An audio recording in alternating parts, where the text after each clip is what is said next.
2022 में इन्हें धीरेन्द्र शास्त्री लंदन संसद ने 3 अवार्ड भी दिए थे।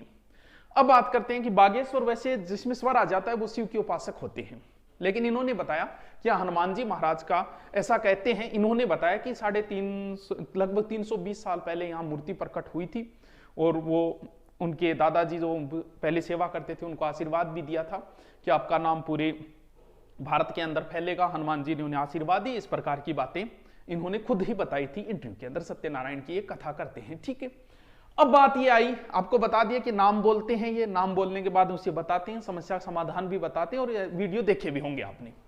अब बात ये आई कि ये चर्चा में कब आई। ये कथा करने के लिए गए हुए थे कहां? नागपुर के अंदर। कहां? नागपुर, महाराष्ट्र के अंदर। महाराष्ट्र के अंदर एक अधिनियम बना हुआ है जो अंधमूल श्रद्धा से संबंधित जो है अंधविश्वास फैलाते हैं और वगैरह, उनसे संबंधित एक अधिनियम बना हुआ है, और उनके प्रमुख जो है वो है ये, जिनका नाम है श्याम मानव। यानी ये श्याम मानव जो है वो सदस्य हैं भारतीय अंधश्रद्धा उन्मूलन संस्था के।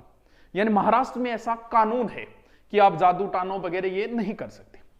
इन्होंने चैलेंज दे दिया था धीरेन्द्र, जब वहां नागपुर के अंदर कथा थी, इन्होंने उनको चैलेंज दे दिया कि अगर उन्होंने कहा कि आप जो है वो एक प्रकार से ये अंधविश्वास फैला रहे हो, आप जो कहते हो कि जादू टोना है, या किसी को कहते हो कि आपके ऊपर भूत प्रेत का साया है, जादू कर दिया, किसी ने खिला दिया, ये धाराएं हैं, 2, 6 और 8 नंबर की धारा के तहत आप पे केस दर्ज होता है, ऐसा उन्होंने कहा।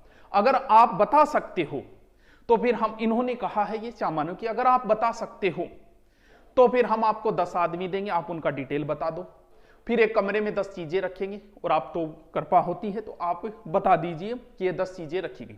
अगर आप ऐसा 10 में 90% बातें भी आपकी सही मिल गई तो हम आपको 30 लाख रुपए इनाम दें। वो आपकी मर्जी, आप लेते हैं या नहीं लेते हैं, ठीक है। और आपको भी 3 लाख अगर आप देते हो तो भी देते हो तो ठीक है, नहीं वरना फिर आप ये चीजें बता दीजिए।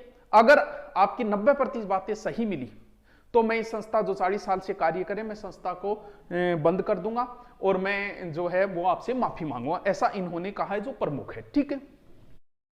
के इंतकाम बहुत है, हर शख्स यहाँ दिल लगा। कहते हैं कि जैसे इन्होंने ये बात कही तो उन्होंने जो कथा लगभग 9 दिन की थी वो वहां से 7 दिन बाद ही वहां से चले गए।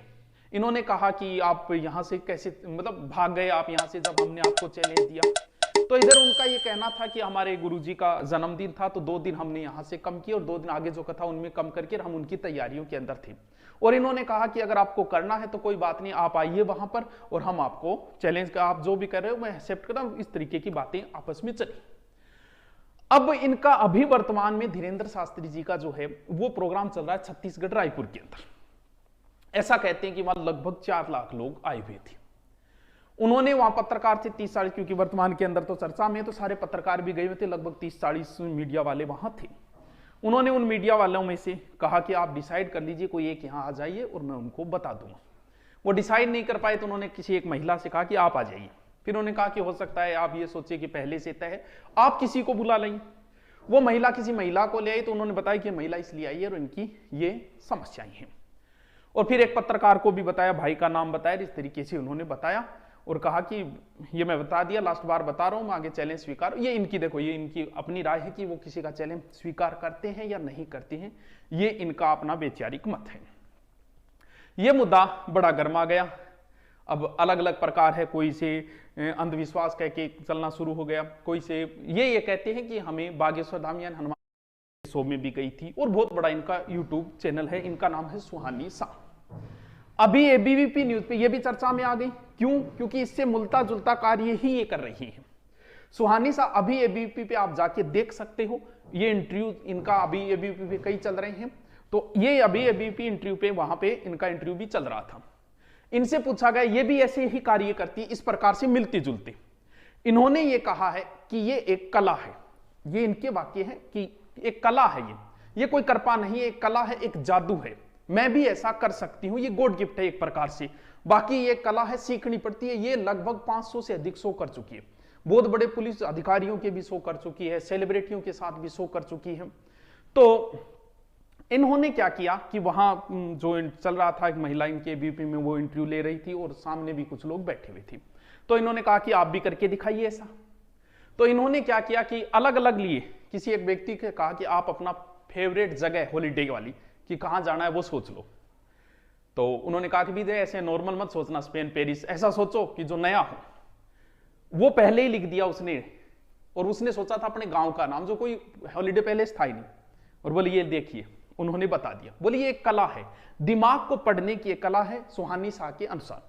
फिर उसी समय उन्होंने कहा कि जो इंटरव्यू लेने वाली जो लड़की थी, नाम मुझे नहीं ध्यान, वो इंटरव्यू आप देख लेना, कहा कि आप बताओ, आप भी सोच लो, कुछ कोई सॉन्ग सोच लो, ऐसा सोचना कि जो नॉर्मल ये आज वाले ये मत सोचना, अच्छा सा सोचना कोई जो कभी सुना ना हो, इस प्रकार से नया ही सोचना, आपका फेवरेट ना वो भी सोचना। उन्होंने सोचा और उन्होंने पहले ही तख्ती के ऊपर लिख दिया था जो उसने सोचा था, पंछी बिनू उड़ती फिर, बोलिए यही सोचा था ना, बोलिए। फिर बोले ऐसा करते हैं कि हो सकता है आप पहले हमसे मिले और हम किसी को लाइव जोड़ते हैं टीवी के ऊपर। उसी समय जो शो चल रहा था, टीवी के ऊपर जोड़ा गया शिवानी दुर्गा नाम से एक महिला को, मनाली से। वो आप देख सकते हो इंटरव्यू, जो तंत्र विद्या की जानकार थी। उन्होंने भी कहा कि मैं सुहानी शाह के देखा जरूर है लेकिन मिली नहीं हूं कभी। तो वो लाइव थी टीवी के ऊपर, उनसे भी कहा कि आप कुछ सोचो। तो सुहानी शाह ने कहा कि दोबारा सोचो। जब सोचा तो पहले ही उन्होंने लिख दी थी। उन्होंने सोचा था कि सचिन की मर्डर हिस्ट्री कब सोल्व होगी। तो सुहानी शाह ने कहा कि मैं आपको 2-3 बार इसलिए ऑब्जर्व कर रही थी क्योंकि लोग सुशांत की सोचते हैं, मैं सचिन और सुशांत में कंफ्यूज हो गई थी, आपने ये सोचा, बोला हाँ मैंने यही सोचा है। तो इनका ये कहना है कि ये एक दिमाग पढ़ने की एक कला है जो कोई भी कर सकता है। तो इसका पढ़ के कोई वो बात है कि मैं जादू के तरीके से कोई से गलत फायदा भी उठा सकता है, ये एक मैजिक है। और इतना बड़ा मैजिक है, उसने एक लड़की को खड़ा किया उसके अंदर जो इंटरव्यू चल रहा था, और उस लड़की से कहा कि तू पासवर्ड सोच तेरे मोबाइल की, मोबाइल पहले ले लिया और पासवर्ड से उसने मोबाइल खोल दिया। तो ये भी आप इनके भी देख सकते हो टीवी के ऊपर, उनका बहुत बड़ा चैनल है।